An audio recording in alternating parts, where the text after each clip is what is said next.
What if I told you that every spiritual tradition, every sacred text, and every great prophet embodied the exact same traits that define a Sigma male? That the archetypal chosen one in every story shares your temperament, your independence, your selective nature? Today, we're exploring why the divine seems to have a clear preference for the Sigma archetype. From Moses spending 40 years in solitude before leading his people, to Jesus withdrawing from crowds to pray alone, to Buddha abandoning his palace to seek truth in isolation. History's most spiritually significant figures all share something profound. They operated exactly like modern Sigma males. This isn't coincidence.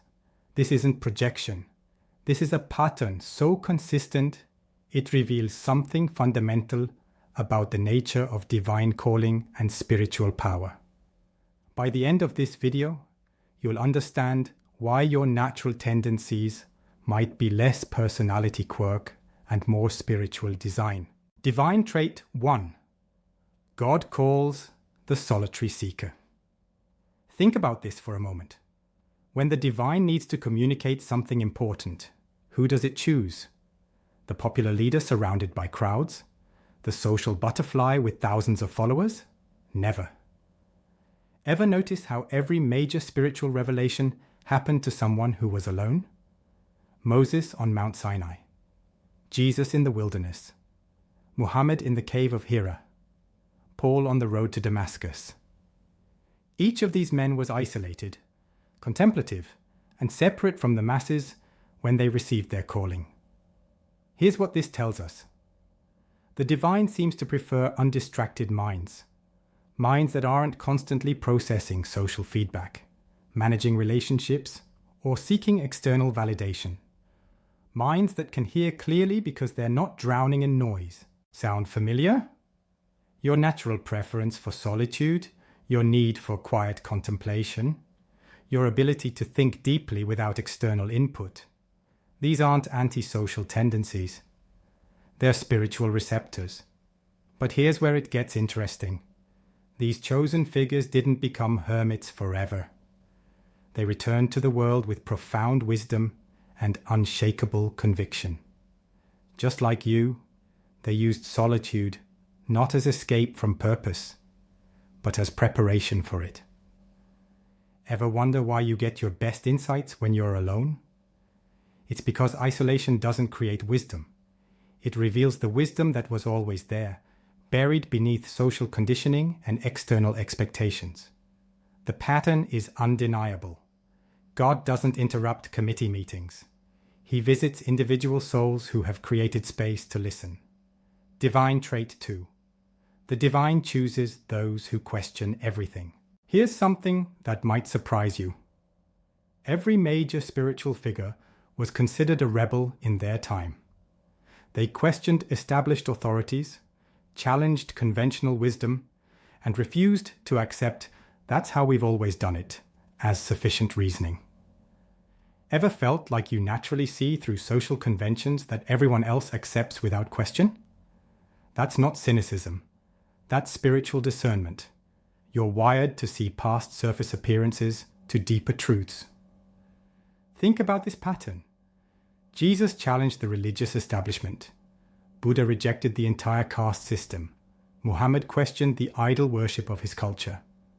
Moses confronted the most powerful empire on earth. Each of these men had what we might call a Sigma mindset. They operated independently of popular opinion. But here's what makes this profound. Their willingness to stand alone against popular opinion wasn't rebellion for its own sake. It was clarity cutting through collective delusion. They could see truth because they weren't blinded by the need to fit in. Sound like anyone you know? Your natural skepticism of authority, your refusal to follow the crowd, your ability to maintain your convictions despite social pressure. These aren't character flaws. They're prophetic qualities. Ever notice how the most important truths are usually unpopular when they're first spoken? That's because truth requires independence from collective thinking. and independence from collective thinking is your default setting. The deeper pattern: God doesn't choose yes men.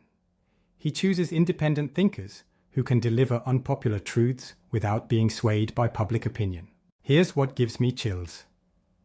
Every time you've refused to go along with something that felt wrong, every time you've stood by your principles despite social pressure, you've been practicing the same spiritual muscle that every great prophet used.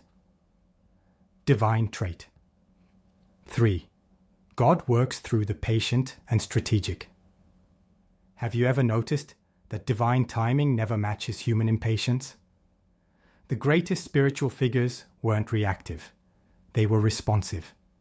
They could wait for the right moment, prepare thoroughly, and act decisively when the time was perfect. Think about this. Moses spent 40 years preparing in the wilderness before confronting Pharaoh.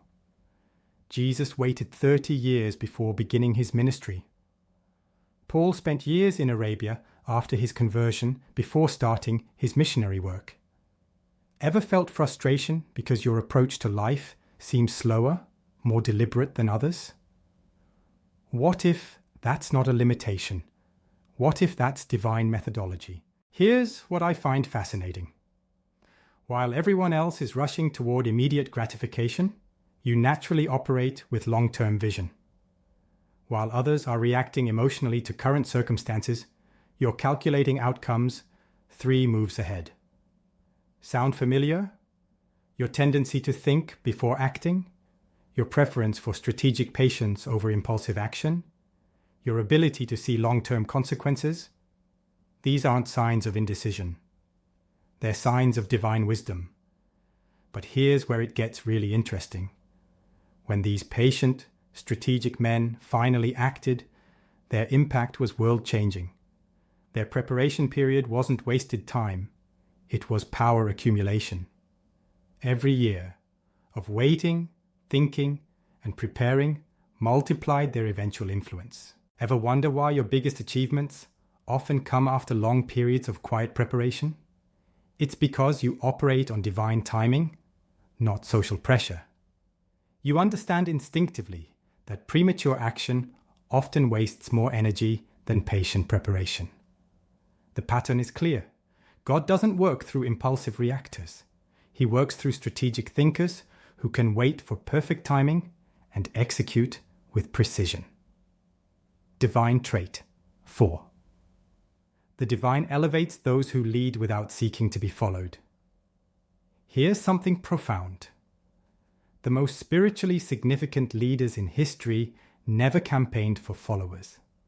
They simply lived their truth so authentically that people naturally gravitated toward them.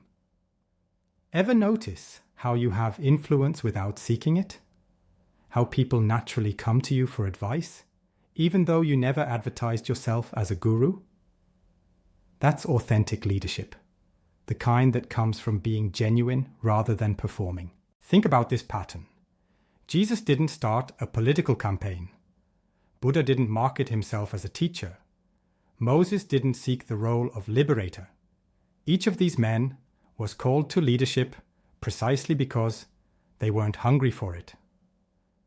But here's what makes this relevant to you. Your reluctance to seek traditional leadership positions might seem like lack of ambition. But what if it's actually spiritual sophistication? What if you instinctively understand that real leadership isn't about commanding followers? It's about modeling truth? Sound like your natural approach? You lead by example rather than decree. You influence through competence rather than charisma. You create change through demonstration rather than manipulation. Ever wonder why people trust you even when they don't fully understand you? It's because authenticity is magnetic. When someone encounters genuine truth lived out consistently, they recognize it instinctively, even if they can't articulate why. Here's what gives me goosebumps. Your natural leadership style, leading from the back, influencing through integrity, creating change through personal example, is exactly how every great spiritual figure operated. the divine pattern. God doesn't elevate attention seekers. He elevates authentic beings, whose very presence calls others to higher standards. Divine trait 5. God chooses those who can handle being misunderstood. This might be the most profound parallel of all. Every spiritually significant figure was radically misunderstood by their contemporaries. They were called crazy, dangerous, antisocial, or worse, yet they maintained their path despite universal misunderstanding. Does this sound painfully familiar? Your entire life, you've probably felt misunderstood by family, friends, colleagues, and society.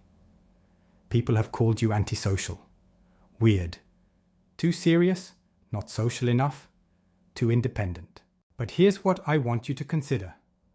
What if your ability to remain authentic despite misunderstanding is actually a spiritual gift? What if your comfort with being an outsider is preparation for carrying truths that others aren't ready to hear? Think about this. Jesus was misunderstood by his disciples, his family, and his culture. Buddha was rejected by his original spiritual community. Moses was questioned by the very people he was trying to liberate, yet none of them compromised their message to gain acceptance. Ever notice how you'd rather be authentic and alone than fake and popular? That's not antisocial behavior. That's prophetic integrity. You've been built to withstand misunderstanding because the truths you carry are often ahead of their time. Here's what makes this profound. Your ability to stand alone with your convictions, to maintain your path despite criticism, to stay true to your values despite social pressure, these are the exact qualities required to carry divine messages in a world that isn't ready to hear them. But here's the beautiful part. Throughout history, the men who were most misunderstood in their time became the most celebrated in hindsight. Their willingness to be misunderstood temporarily created eternal impact. The divine chooses. God doesn't call people pleasers. He calls those strong enough to carry unpopular truths without breaking under social pressure. The deeper pattern that connects everything. Here's what gives me absolute chills. When you look at the archetypal chosen one in every spiritual tradition, the person God calls for important work, they all exhibit sigma traits. They're comfortable in solitude. They question authority naturally. They operate with strategic patience. They lead by example rather than self-promotion. They can handle being misunderstood without compromising their integrity. Does that sound like anyone you know? But here's what makes this profound. This isn't about ego or superiority. This is about recognition. Recognition that the traits you've probably been told are weaknesses. Your need for solitude, your skepticism of popular opinion, your patient approach to life, your reluctance to seek attention, your comfort with being misunderstood. These aren't bugs in your personality. They're features. Ever wonder why you feel most aligned when you're operating independently, thinking deeply, and following your own path? It's because you're operating according to divine design. You're not broken or antisocial or weird. You're built for spiritual significance. Here's the pattern that explains everything. Throughout history, when God needed to introduce new truth, challenge existing systems, or lead people through difficult transitions, he consistently chose independent thinkers who could operate without need for popular approval. That's you. Why this matters for your life right now. Understanding this pattern changes everything about how you see yourself and your purpose. You're not antisocial, you're spiritually selective, you're not too serious, you're appropriately reverent. You're not behind in life. You're operating on divine timing. You're not weird. You're different by design. But here's what this means practically. If God has a track record of choosing Sigma-type individuals for significant purposes, what might he be preparing you for? What truth might you be designed to carry? What change might you be built to create? Ever felt like you're being prepared for something bigger than your current circumstances? What if that feeling isn't delusion? What if it's recognition? Here's what I want you to consider. Your natural tendencies aren't obstacles to overcome. They're equipment for your mission. Your solitude develops wisdom. Your questioning develops discernment. Your patience develops timing. Your authenticity develops influence. Your comfort with misunderstanding develops unshakable conviction. The question isn't whether you have a divine purpose. The question is whether you'll trust your design enough to follow it. If any of this resonated with you, I want you to consider something.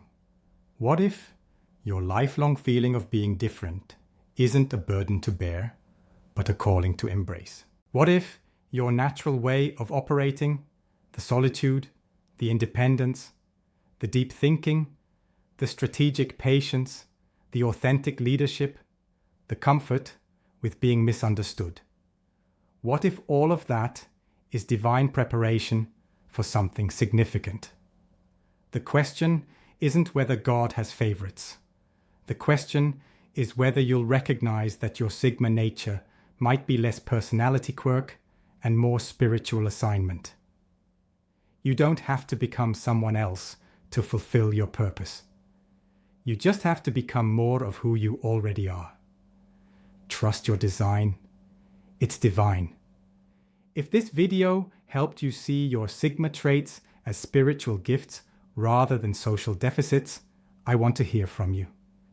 Drop a comment below with the word chosen and tell me which divine trait resonated most powerfully. And if this perspective shift changed how you see your purpose in the world, hit that like button and subscribe for more content that honors the spiritual significance of the Sigma archetype. Remember, you're not weird. You're wired for something greater. Until next time, trust your divine design.